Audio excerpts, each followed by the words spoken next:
اگر آپ ایک میرڈ مسلم وومن ہیں اور دن بھر سب کے لیے اسٹرانگ رہتی ہیں لیکن رات کو اکیلے میں چھپ چھپ رو دیتی ہیں تو یہ کہانی آپ کی ہے، کیونکہ یہ کہانی اس عورت کی ہے جو سب کچھ کر رہی تھی پھر بھی اللہ سے دور محسوس کر رہی تھی۔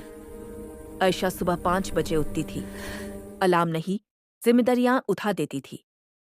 کچن، بچوں کا ٹفن، شوہر کا آفس، ساس کی ایکسپیکٹیشنز، اور بیچ میں عائشہ خود جو دھیرے دھیرے کہیں کھو گئی تھی۔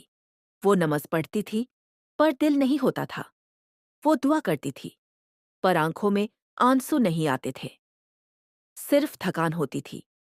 اور سب سے دردناک سوال، یا اللہ، کیا میں بری مسلم بن رہی ہوں؟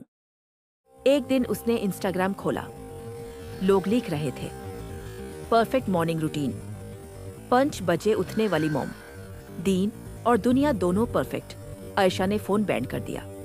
اس کا دل بولا، میں کوشش کرتی ہوں پھر بھی کافی کیوں نہیں ہوں۔ اس کی کہانی اور گہری ہو جاتی ہے۔ ایک رات سب سو چکے تھے، عائشہ کچن میں اکیلی کھڑی تھی، سنک بھرا ہوا تھا، دل بھی۔ اس نے ہاتھ روک لیے اور پہلی بار خود سے سچ بولا، میں تھک چکی ہوں۔ وہ سجدے میں گر پڑی، کوئی لمبی دعا نہیں، کوئی فینسی الفاظ نہیں، بس اتنا، یا اللہ، میں دین اور دنیا دونوں کھونا نہیں چاہتی، مجھے راستہ دکھا دے۔ اللہ نے اس کی زندگی ایک دن میں چینج نہیں کی، لیکن اس کے سوچنے کا طریقہ بدل دیا۔ عائشہ کو سمجھ آیا، مسئلہ کام زیادہ ہونے کا نہیں ہے، مسئلہ اللہ کو بیچ سے ہٹا دینے کا ہے۔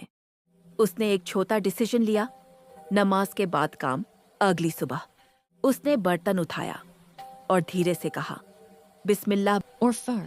بچوں کو اٹھایا اور ان کے لیے دعا کی۔ نماز کے وقت فون سائلنٹ اور کام ویٹ پر۔ اور پہلی بار اس نے کام کرتے ہوئے بھی سکون محسوس کیا۔ وہ پرفیکٹ نہیں بنی، کبھی نماز لیٹ ہو جاتی، کبھی صبر کم پڑ جاتا، لیکن اب وہ اللہ سے بھاگتی نہیں تھی، اللہ کے پاس لوٹ آتی تھی۔ اسلام یہ نہیں کہتا تھکو مت، اسلام کہتا ہے تھک کر بھی مجھ سے جڑے رہو۔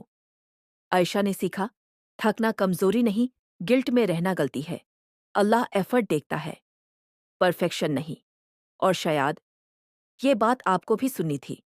ایک دن شوہر نے کہا، تم پہلے سے زیادہ کالم لگ رہی ہو۔ عائشہ مسکرا دی، کیونکہ اب اسے پتا تھا وہ صرف بیوی ماں بہو نہیں ہے، وہ پہلے اللہ کی بندی ہے۔ اور جب بندی اپنی پہچان یاد رکھ لے تو دنیا اپنی جگہ خود بنا لیتی ہے۔ یاد رکھو، ایک مسلم عورت دین کے لیے دنیا نہیں چھوڑتی، وہ دین کے ساتھ دنیا جیتی ہے۔ اگر آج آپ تھاکی ہوئی ہیں، کنفیوزڈ ہیں، گلٹ میں ہیں، تو جان لیجئے، اللہ آپ سے ناراض نہیں ہے، اللہ آپ کا انتظار کر رہا ہے۔ یا اللہ، ہر اس عورت کو سکون دے جو چھپ چھپ سب سنبھل رہی ہے، اس کے دین میں بھی برکت دے اور اس کی دنیا میں بھی۔ امین۔